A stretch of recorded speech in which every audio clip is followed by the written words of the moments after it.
नमस्कार। मैं डॉक्टर देशराज वर्मा, सह आचार्य हिंदी, राजकीय महाविद्यालय राजगढ़, अलवर, राजस्थान।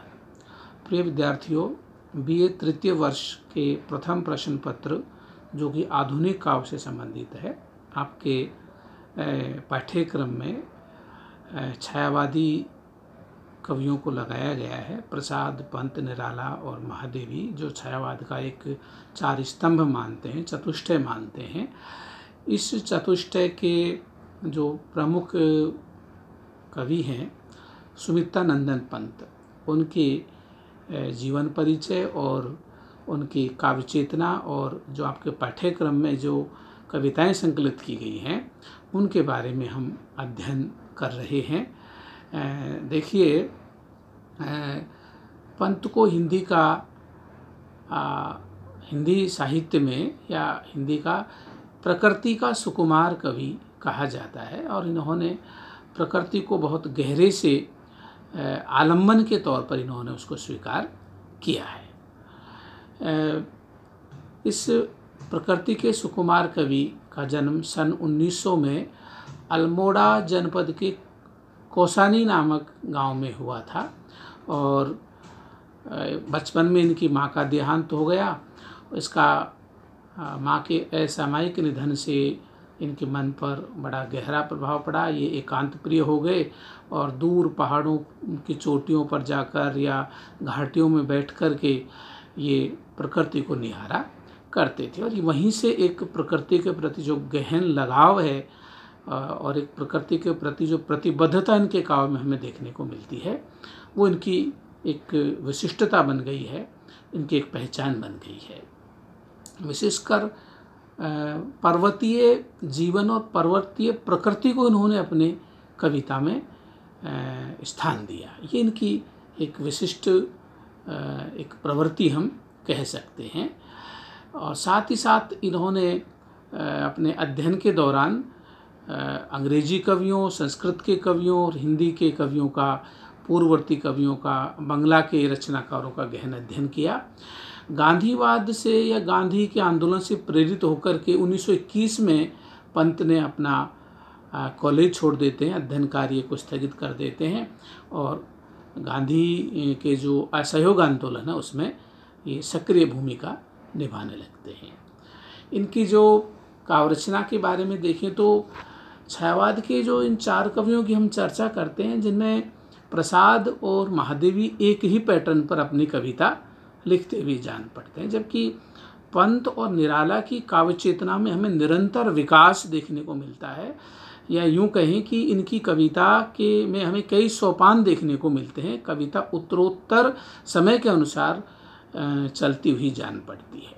जब हम पंत की बात करते हैं तो पंत को प्रकृति का सुकुमार कवि तो कहा जाता है, कवियों ने कहा है, लेकिन ये उनका पूर्ण परिचय नहीं है। इनकी काव्य यात्रा को हम अध्ययन की सुविधा के हिसाब से चार रूपों में या चार भागों में बांट सकते हैं।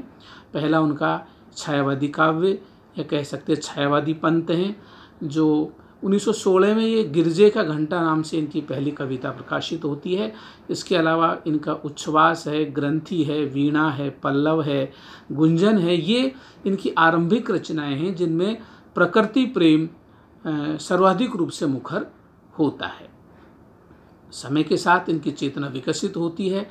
पहले छायावादी काव्य में जहाँ ये मानव की उपेक्षा करते हैं और प्रकृति को प्रमुखता देते हैं, लेकिन 1935-36 के आते आते ये एक तरह से छायावाद के अंत की घोषणा कर देते हैं और जनजीवन के जुड़ाव और प्रगति चेतना से जुड़ते हैं। ये यहाँ से इनका प्रगतिवादी काव्य शुरू होता है।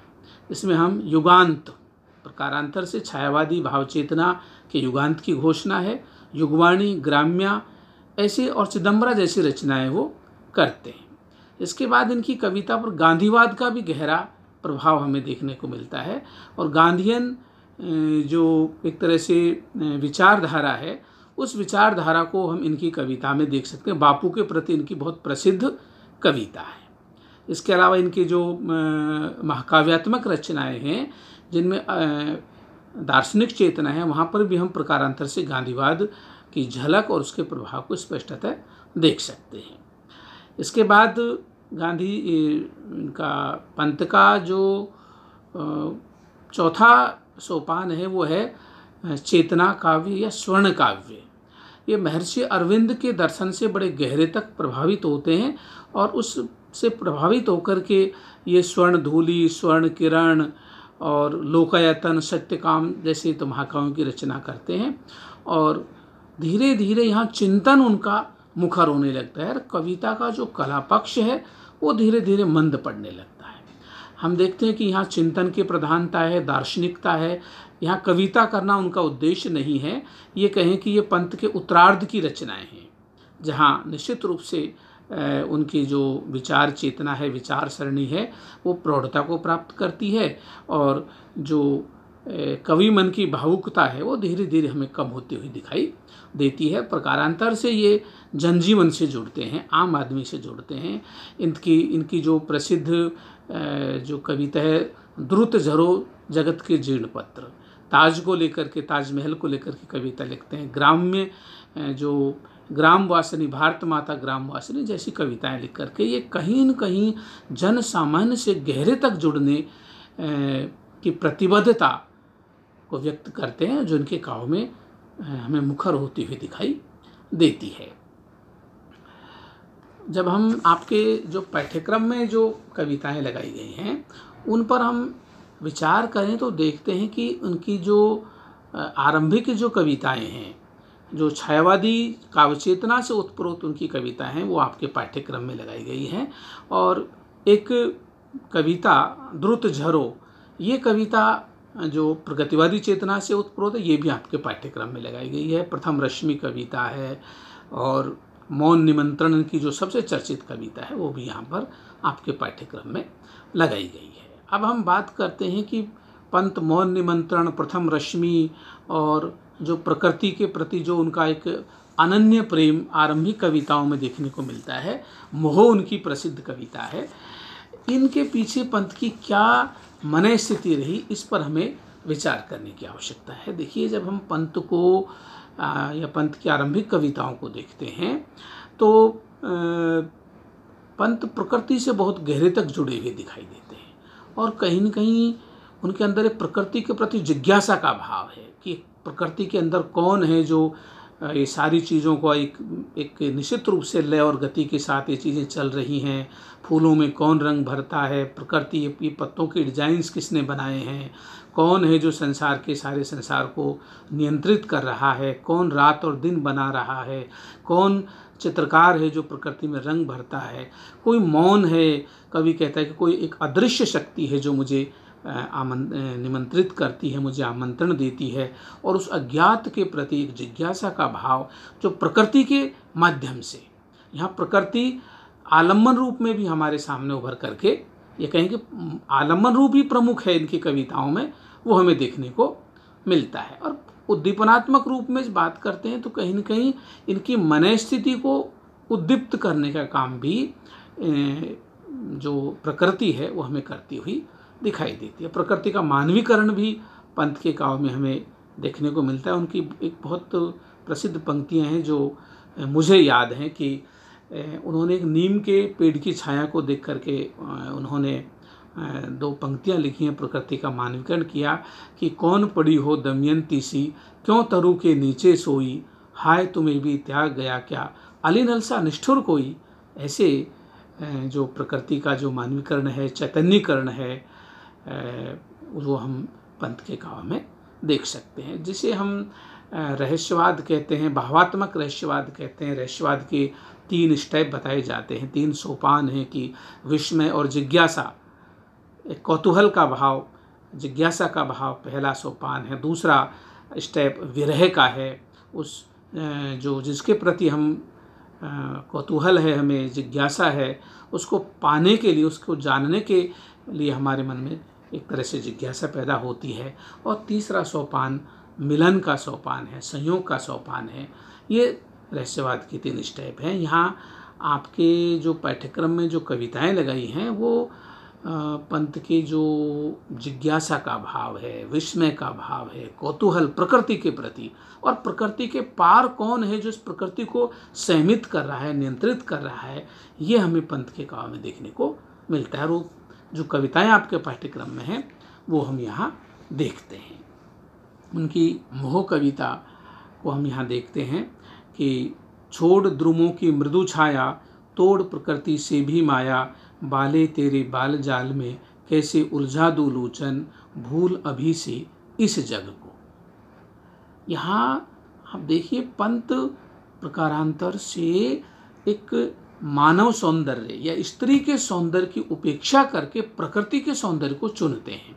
या ये कहें कि पंत के सामने दो रास्ते हैं, या तो स्त्री सौंदर्य को चुने या प्रकृति सौंदर्य को चुने। तो यहाँ स्त्री सौंदर्य जो कि पुरुष मानसिकता के अनुसार सौंदर्य का जो केंद्र है वो स्त्री है पुरुष मानसिकता में, तो पंत अपने सौंदर्य बोध को, उनके पुरुष होने के नाते उनके सौंदर्य बोध का केंद्र स्त्री होना चाहिए, लेकिन पंत उसकी उपेक्षा करते हैं और प्रकृति को प्रायोरिटी देते हैं, प्राथमिकता देते हैं। वो कहते हैं कि हे स्त्री, तुम्हारी मृदु मुस्कान, तुम्हारे होठों की मधुरता और इन सब के कारण तुम्हारे बाल जालों में मैं एक के फूलों से उलझकर मैं उस प्रकृति की कैसे उपेक्षा कर सकता हूँ। छोड़ द्रुमों की मृदु छाया, इन पेड़ों की मीठी मीठी माधुर्य से उत्प्रोत छाया को छोड़कर प्रकृति से तोड़ प्रकृति से भी माया, इस प्रकृति की माया को तोड़ करके, इसके मोहबंधन को तोड़ करके बाले, ये किताब में बोले गलत छपा हुआ है, बाले बाले हे सुंदरी तेरे बाल जाल में, तेरे अलक जाल की सुंदरता में मैं अपने कैसे उलझा दूं लोचन, अपने नेत्रों को कैसे तुम्हारे सौंदर्य या केश सौंदर्य की सुषमा में उलझा दूं, भूल अभी से इस प्रकृति के संसार को अभी से भूलकर मैं तुम में कैसे उलझ जाऊं। कहने का तात्पर्य है कि पंत को स्त्री से ज़्यादा सुंदर प्रकृति जान पड़ती है, प्रकृति का आकर्षण उन्हें ज़्यादा अपील करता है, इसलिए पंत ऐसी पंक्तियाँ लिखते हैं। और ये पंत का एक तरह से ये कहें कि उसकी पहचान की पंक्तियाँ हैं। इन पंक्तियों को प्रत्येक विद्यार्थी को, जब हम पंत पढ़ते हैं तो प्रत्येक विद्यार्थी को ये पंक्तियाँ याद होनी चाहिए कि छोड़ द्रुमों की मृदु छाया, तोड़ प्रकृति से भी माया, बाले तेरे बाल जाल में कैसे उलझा दो लोचन। इसी का फिर हम आगे विस्तार देखते हैं। ये इस कविता का एक तरह से बीज वक्तव्य है।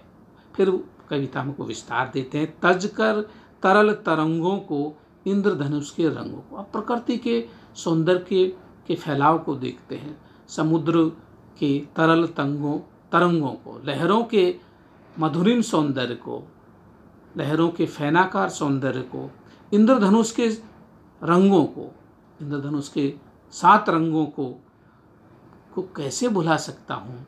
तेरे भ्रू भृंगों से कैसे बिंदवा दूं निज मृग सामन। भ्रू भृंग तेरे नेत्रों की कटाक्ष के आहत होकर के, या तेरे नेत्रों के कटाक्ष के मोह जाल में फंस कर के मैं अपने जो मन, मेरा निज मन मृग है, उसे मन मृग को मैं कैसे बिंदवा दूं, कैसे उसको घायल कर दूं।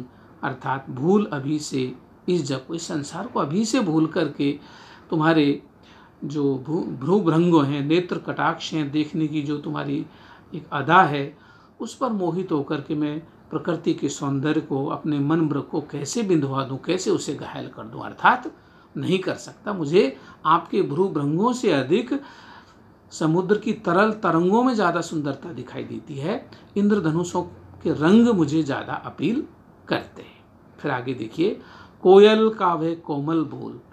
कवि कहता है कि कोयल की वो कोमल और मधुरिम वाणी जो सभी को आकर्षित करती है। मधुकर की वीणा अनमोल, मधुकर कहते हैं भंवरे को, और भंवरे की वीणा, उसकी मधु गुंजार की वीणा, उसको मैं कैसे भुला सकता हूँ, उसको मैं कैसे छोड़ सकता हूँ। कहे, अब यहाँ देखिए संवाद योजना है, बोलो तब मेरे ही प्रिय स्वर से कैसे भर लूँ सजनी श्रवण। हे सजनी, मैं तेरे इन मधुरिम स्वर से, तेरी मधुरिम वाणी से कैसे अपने कानों को भर लूँ। इन सब को छोड़ करके कोयल आपकी वाणी को बुलाकर भंवरे की जो मधुर गुंजार है, मधुरिम गुंजार, उसको मैं कैसे बुला करके तुम्हारी मधुरिम वाणी को अपना लूँ। अर्थात तुम्हारी वाणी से ज़्यादा मिठास मुझे भंवरे की वाणी में, कोयल की कोमल वाणी में मुझे सुनाई देता है। इसलिए ये कहें कि हे सुंदरी, आप मुझे माफ़ करें, मैं आपसे ज़्यादा प्रकृति को प्रेम करता हूँ। आपका कोई भी सौंदर्य मुझे आकर्षित उतना नहीं करता जितना प्रकृति करती है। अब यहाँ कवि प्रकृति को प्रायोरिटी में रखता है, उसको पहले स्थान देता है। उषा सस्मित किसलय दल। उषा कहते हैं प्रातःकाल। प्रातःकाल के जो किसलय कहते हैं, बिल्कुल अभी जो ताजे ताजे लालिमा से युक्त पत्ते आए हैं, कोपल हैं, किसलय दल, कोपल दल, जिन पर प्रातःकालीन उषा की स्वर्ण किरणें, प्रातःकालीन सूरज की किरणें इन मधुरिम लालिमा से युक्त कोमल पत्तों पर पड़ती हैं। सुधा रश्मि से उतरा जल। सुधा कहते हैं अमृत, अमृत किरणों से, रश्मि मानी किरण, सूर्य की अमृतमय किरणों से जो उतरा जल, जो ओश बिंदु, ओस की बूंदें इन किसले दलों पर छाई है, उन सब को मैं कैसे भुला दूं, उन्हें मैं कैसे विस्मृत कर दूं। ना, नहीं। संवाद कवि कहता है नहीं, अधरामृत ही के मत से। अधरामृत, अधर मानी होंठ, आपके हे सुंदरी, तुम्हारे होठों की मधुरिम, तुम्हारे होठों के मधुरिम अमृत के साथ से कैसे बहला दूं जीवन। तुम्हारे मधुरिम होठों के आकर्षण में फंसकर, इनका आस्वादन करके मैं कैसे अपने जीवन को बहला दूं, अर्थात मैं कैसे धोखा करूं उस प्रकृति से। क्योंकि एक तरफ तो आपके मधुरिम होंठ हैं, दूसरी तरफ प्रातःकालीन उषा के किसले दल हैं, बिल्कुल लालिमा से उत्प्रोत कोमल कोमल पत्ते हैं, और उन पर सूर्य की अमृत किरणों से झरने वाली ओस की बूंदें हैं, उनका प्रकाश पड़ रहा है। मैं कैसे भुला दूं उसको। ये स्त्री, तुम्हारे अधरों की मिठास में मैं कैसे फंसूं, कैसे अर्थ, क्योंकि प्रकृति मुझे ज़्यादा बुलावा देती है, ज़्यादा अपील करती है। मुझे प्रकृति से, आपसे ज़्यादा प्रेम मुझे प्रकृति से। अब हम यहाँ पंत की दूसरी कविता, जो कि प्रसिद्ध कविता है, मौन निमंत्रण। कवि कहता है कि प्रकृति में कोई व्यक्ति है जो मुझे निमंत्रण दे रहा है, कोई अज्ञात सत्ता है, कोई अज्ञात प्रिय है, कोई अज्ञात कोई सिस्टम है जो कहीं न कहीं मुझे न्योता देता रहता है, मुझे बुलावा देता है, मुझे निमंत्रण देता है। प्रकृति के कण कण से कोई मुझे बुला रहा है। कि मौन है जो प्रकृति के पीछे, जो दृश्यमान जगत के पीछे एक अदृश्य जगत है, उस अदृश्य जगत का मौन है। मौन मुझे प्रिय है, वो मुझे बुलावा देता है। जब हम इन पंक्तियों को पढ़ते हैं तो हमें महादेवी की पंक्तियाँ, उनकी गीतियाँ याद आती हैं कि कैसे प्रकृति के पार कोई अज्ञात सत्ता है जो हमें बुलाती है, लेकिन उस अज्ञात सत्ता के मौन निमंत्रण को देखने के लिए, सुनने के लिए कवि जैसी आँख, कवि जैसे श्रवण कान होने चाहिए। और ये जो एक कवि का जो चैनल पकड़ता है प्रकृति को के बारे में, उसकी हम यहाँ छटा देख सकते हैं। स्तब्ध ज्योत्सना में जब संसार चकित रहता, शिशुषा नादान, विश्व के पलकों पर सुकुमार विचरते हैं जब स्वपन अजान, न जाने नक्षत्रों से कौन निमंत्रण देता मुझको। कवि कहता है कि जब चांदनी रात का एक बिंब हमारे सामने कवि यहाँ रखता है, स्तब्ध ज्योत्सना, ज्योत्सना कहते हैं चांदनी, जब रात के सन्नाटे भरी चांदनी हो, सब सारा संसार सोया हुआ हो, चकित रहता शिशु सा नादान, तब सारा संसार एक छोटे शिशु के समान चकित होकर के, आश्चर्यचकित होकर के इस प्रकृति की छटा, इस चांदनी रात को देखता रहता है।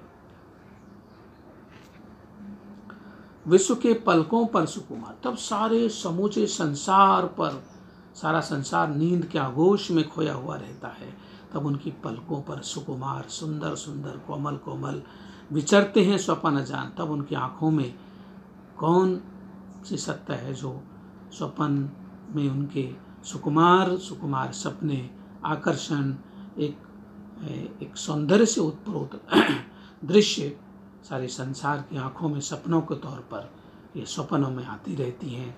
तब कवि कहता है सारा संसार जब सोया रहता है तब न जाने, तब पता नहीं कौन है, कौन अज्ञात है, कौन मेरा प्रिय है, नक्षत्रों से कौन, इन आकाश में चमकने वाले नक्षत्र तारों से पता नहीं कौन है जो मुझे निमंत्रण देता, मौन, जो मुझे मौन निमंत्रण देता है। शब्दों में नहीं है, एक इन्विटेशन है, इन्विटेशन विद साइलेंस, एक बिल्कुल बिल्कुल काम शांत भाव से कोई मुझे बुला रहा है। ये इस बुलावे को केवल कवि समझ रहा है, बाकी सारे संसार में तो सभी लोग सोते हैं, जगते हैं। और आज के ज़माने में तो रात की प्रकृति को देखने का समय किसके पास है। लेकिन ये कवि का सौंदर्य बोध देखिए कि कवि प्रकृति में किस तरह से सुंदरता, किस तरह से अपनी प्रतिबद्धता, अपने जीवन की आत्मीयता और प्रकृति के पार कोई सत्ता, उससे अपना एक राग जोड़ता है, एक अनुराग जोड़ता है। कि इसी जो संदर्भ है उसको कभी प्रकृति के विभिन्न उपादानों के माध्यम से, विभिन्न रूपक, प्रतीक और बिंबों के माध्यम से विस्तार, इस कविता के भीतर विस्तार देता है।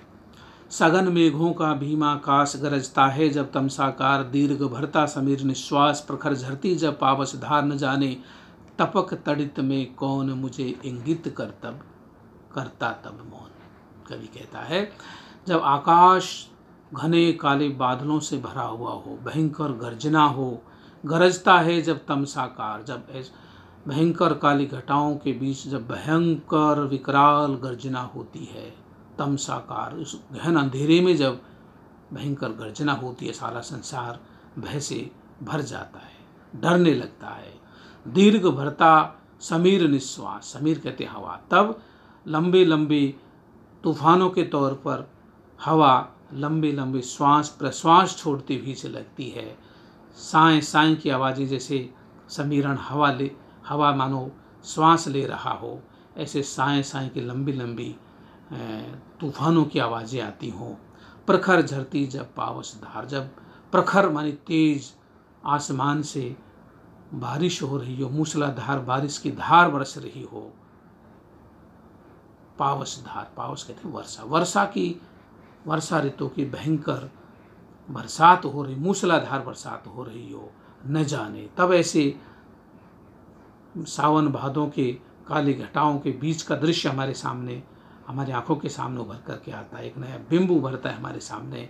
न जाने तपक तड़ित में कौन, तब उन काले बादलों के बीच में न जाने कौन एक बिजली की तरह चमक करके मुझे इंगित करता तब मौन। तब एकदम काले घने बादलों, बरसात के बीच में, बादलों के बीच में तपक तड़ित, एकदम एक विस्फोट के साथ में बिजली चमकती है, और बिजली चमकने पर न जाने कौन है जो मुझे एक संकेत देता है, इंगित करता था मुझे। तो मुझे उस भयानक कोलाहल गर्जनाहट के बीच भी कोई मौन है, एक साइलेंस है, एक सन्नाटा है, एक निस्तब्धता है जो मुझे आकर्षित करती है।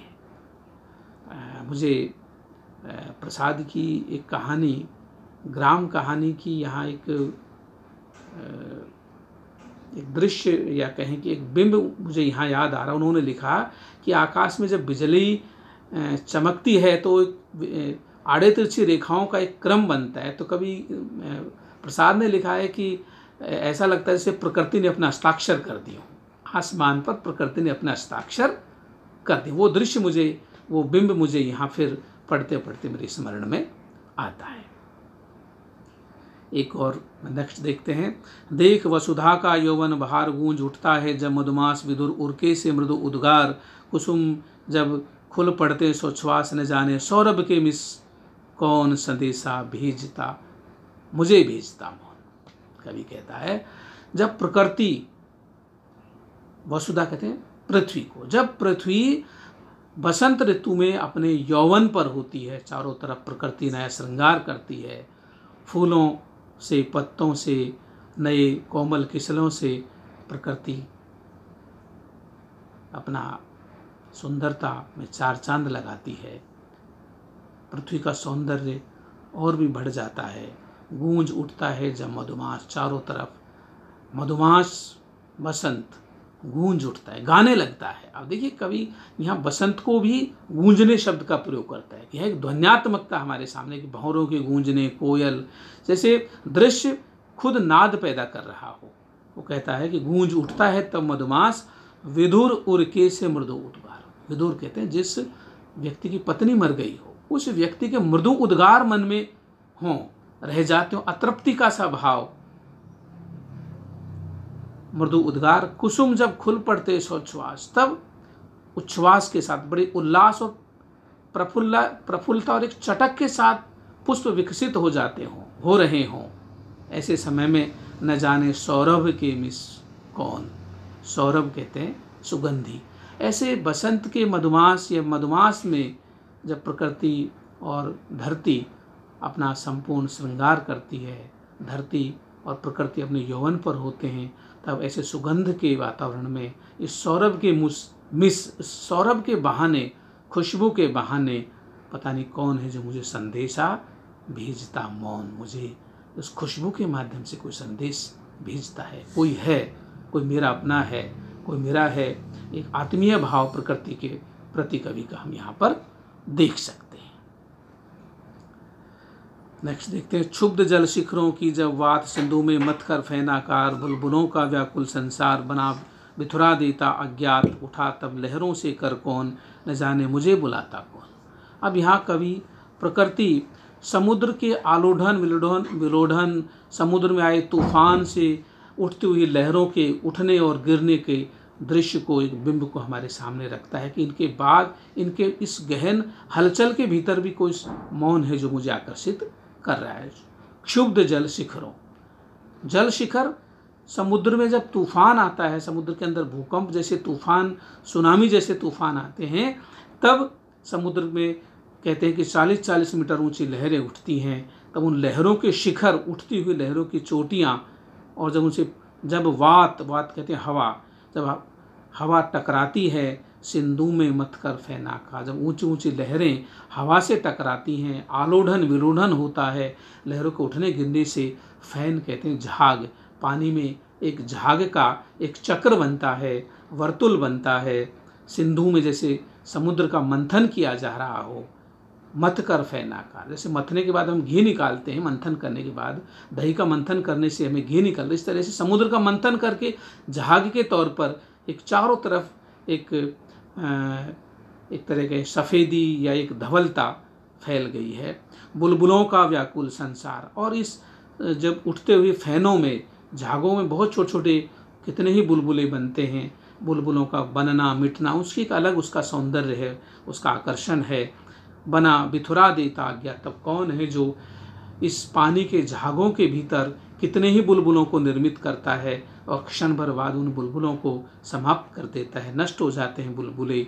तब उठा तब लहरों से कर कौन, तब ऐसे भयंकर समुद्र के हृदय में जब मंथन चल रहा हो, उठा पटक हो, आलोढ़न विलोढ़न हो, लहरें टकरा रही हों हवा के ऊंचे ऊंचे चक्रवातों से, तब कवि कहता है कि ऐसे के बीच भी पता नहीं कौन है जो मुझे समुद्र की लहरों के बीच में ऊंचा हाथ उठा करके मुझे बुलाता है। कोई मेरा अपना है, मेरा आत्मीय है, कवि का प्रिय, या कहें कि कवि को अज्ञात कोई है जो कवि को इनविटेशन देता है, बुला रहा है, कवि को अपील करता है। उठा तब लहरों से कर कौन, न जाने मुझे बुलाता मौन। तब मुझे एक मौन आकर्षण है जो मुझे मौन इनविटेशन देता है, मौन निमंत्रण देता है, न्योता देता है मुझे, कौन है। तो यहाँ देखिए कवि प्रकृति के विभिन्न रूपों में, प्रकृति को रौद्र रूप में और प्रकृति के सौम्य रूप, दोनों ही रूपों में कवि एक अपना आकर्षण यहाँ पर देखता है। एक नेक्स्ट देखते हैं, तुमुल तम में जब एकाकार ऊँगता एक साथ संसार, भीरू झिंगुर कुल की झनकार, कपा देती तंद्रा के तार, न जाने खद्योतों से कौन मुझे पथ दिखलाता तब मौन।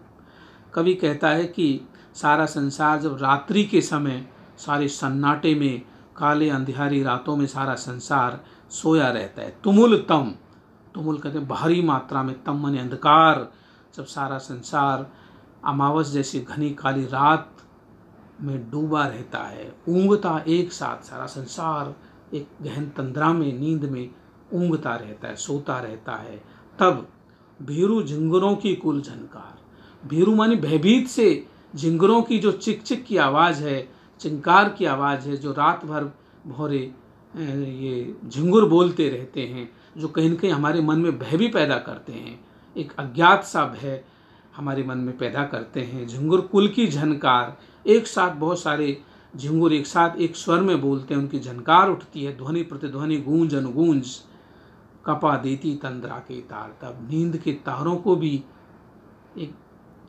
ये जो झिंगुरों की जो झनकार है उनमें कम नींद तंद्रा में भी नींद के भीतर एक कंपन पैदा कर देती है। कभी कहते हैं ऐसे घोर अंधेरे में चारों तरफ सन्नाटा है, अंधेरा है, अंधकार है, ऐसे समय में भी कभी कहता है कि न जाने खद्योतों से कौन, जुगनू के समान पता है, खद्योत कहते हैं जुगनू को,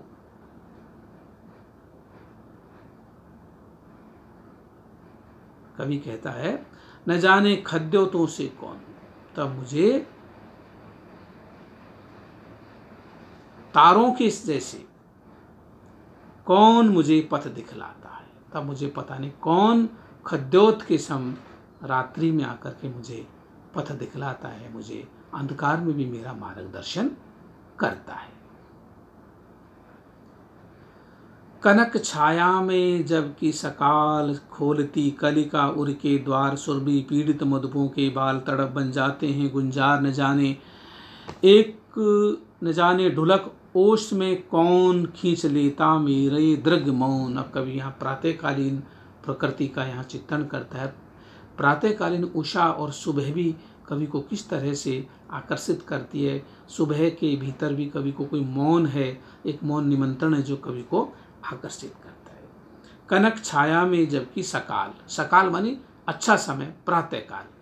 जब कनक छाया में, जब सुनहरी सी आभा प्राची की लालिमा जब फैलती हो, सारा संसार में एक उजाला हो, खोलती कलिका उर के द्वार, तब एक कली पुष्प बनने के लिए अपने हृदय के द्वार खोलती है, विकसित होने की अवस्था में आती है। सुरभि पीड़ित मधुपों के बाल, मधु कहते भंवरे, सुरभि मानी सुगंध, खुशबू के भार से आहत हुए भंवरों के बच्चे, बहुत सारे छोटे छोटे भंवरों के बाल कहते हैं बच्चे, उनके छोटे छोटे नवजात शिशु भी एक स्वर में गूंजते हैं, एक साथ समवेत स्वर में ध्वनि पैदा करते हैं, तड़प बन जाते हैं गुंजार। तो उनकी सामूहिक जो एक गुंजार है, सबके भंवरों के और भंवरों के कुल और उनके बच्चों की सामूहिक झनकार एक तड़प पैदा करती है, एक उनके अंदर एक बेचैनी का भाव, एक प्यास का भाव एक साथ उभर करके हमारे सामने प्रातःकाल आता है।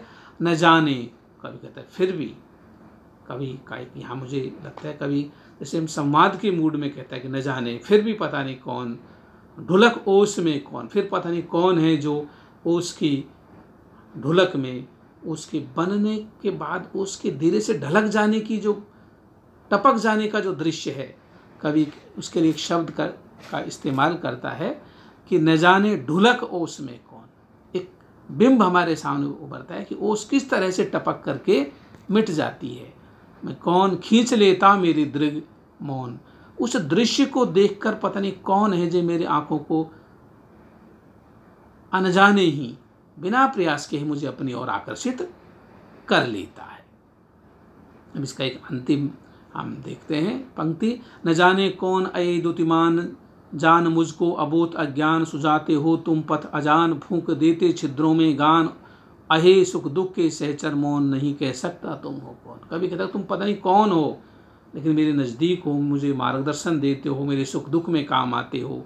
न जाने कौन अये द्युतिमान, अये संबोधन है कि ए हे चमकदार, द्युतिमान, द्युति कहते चमक, हे चमकने वाले, तारों में, प्रकाश में, सूर्य में, जगनू में, सब जगह तुम प्रकाश करने वाली सत्ता, जाने मुझको अबोध अज्ञान, जान मुझको, हे द्युतिमान सत्ता, मुझे अबोध अज्ञानी नादान मानकर सुझाते हो पथ अनजान। तुम ही मुझ जैसे अज्ञानी नादान को समय समय पर रास्ता सुझाते हो, पथ का मार्गदर्शन करते हो।